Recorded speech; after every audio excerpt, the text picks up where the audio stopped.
Hello students, welcome back.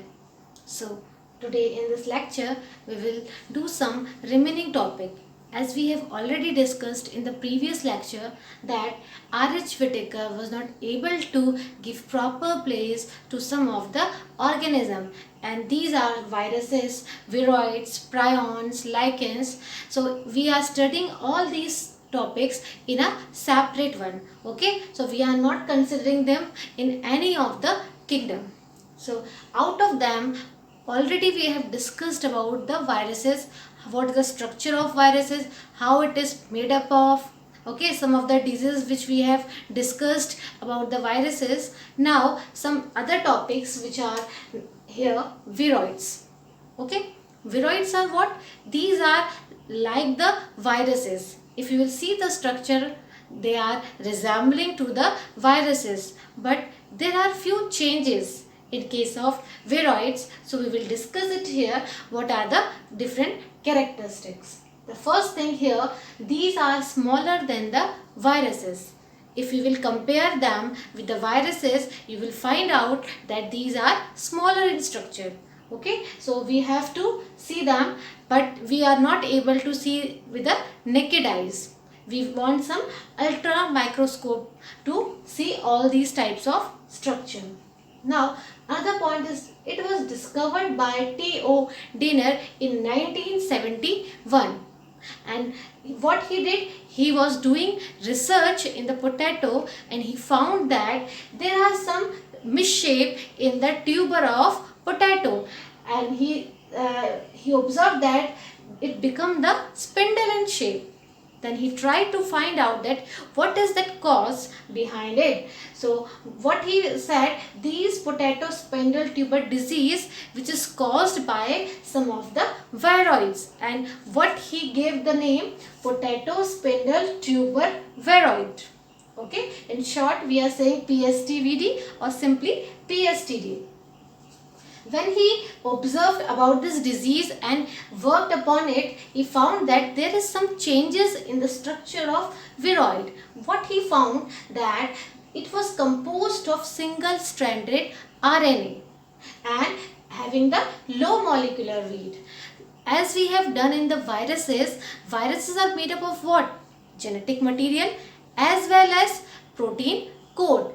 Now in case of viroid, the genetic material is made up of single-stranded RNA, and we have done in case of disease also.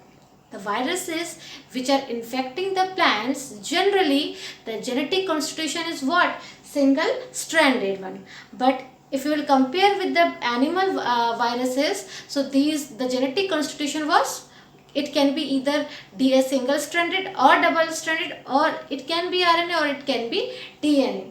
Fine. So here the genetic material is made up of single-stranded RNA, and the molecular weight is also very low. Fine.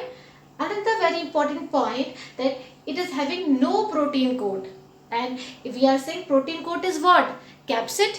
Capsid is what? It is a structure, or it is a protein code which is covering the genetic material in case of viruses. So here also, if you will see the structure of viroids, they are having only genetic material, that is ssRNA, which is naked one. It is not covered by any protein code. If you will recall this diagram, see here, the outer part is what? Outer part is protein code, which was, we have said, capsid, and inner to that there is a genetic material. And in case of bacteriophage, it was a double-stranded DNA. But now if you will see here, there will be no protein code, only genetic material is there.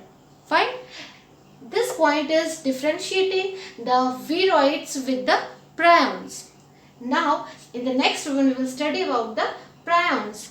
Now if you will see the prions, there is some slight changes.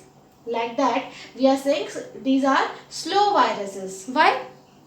Because in case of prions, there is no genetic material. As we have said in viroids, there is no protein code. In case of prions, there is no genetic material. Instead of that, they are having only protein coat. So we can say that only protein coat or the capsid is present, but there is no genetic material inside the prion. So this is the point which is differentiating the viroids with the prions. Okay, if no genetic material is there, so they are not able to do any activity. So that's why we are saying these are slow viruses. Other point is that infectious misfolded proteins. As we know that if you will see the central dogma, DNA into RNA, RNA into protein, it was sequence. If there is no genetic material, so they are not able to form any proper protein. So if they will not form any protein, so what will happen? They will misfold the proteins. What is the misfolding? There is no proper structure. We can say it can be like this. Okay, so protein get the protein which is there, they can be misfolded, or wherever these prions will enter into any other living organism, so what they will do, they will change the structure of protein here. Okay, that's why we are saying infectious misfolded proteins. Now another point is, it was discovered by Stanley B. Prusiner. Okay, this point is also important. Stanley B. Prusiner, he has discovered these prions. Now other point, same thing, contain only protein, as there is only protein structure, or we can say only capsid is present, no genetic material is present inside the prions. Okay, that much is there. And if they are giving, or if they are infecting any organism, so obviously they will cause some diseases. So we are studying that is disease in case of animals and some disease in case of humans, and both are analogous to each other. So in your NCERT it is given, that's why it becomes very important for you to memorize these diseases. Bovine spongiform encephalopathy, in short we are saying BSE, and what it is doing, it is causing the mad cow disease in cattle. Fine. Another one is a CR-Jacob disease, CID, in case of humans. So these are diseases which caused by the prions. Fine. Now another one, that is lichens, as we have already done in case of, in kingdom fungi, that what are the lichens, but there we have studied only about the fungi, how fungi is attaching with the other organism, or what is the relationship, but we have or we can say the R.H. Whitaker was not able to give proper place to the lichens also. So that's why we are studying here. And what are the lichens? These are the mutual association of algae and fungi. And what is mutual relationship, or we can say symbiotic relationship, in which both are benefiting to each other. Okay, so in this algae and fungi are living together, and they are providing some benefits to each other. As we know that algae is a autotrophic, so what it will do, it will synthesize the food, and fungi is heterotrophic, as we have done in kingdom fungi. So what it will do, it will provide shelter to the algae. Okay, or it will provide some structure to form proper nutrition by the algae. So both are living together and they are benefiting to each other. One point is there, what is phycobiont and what is mycobiont?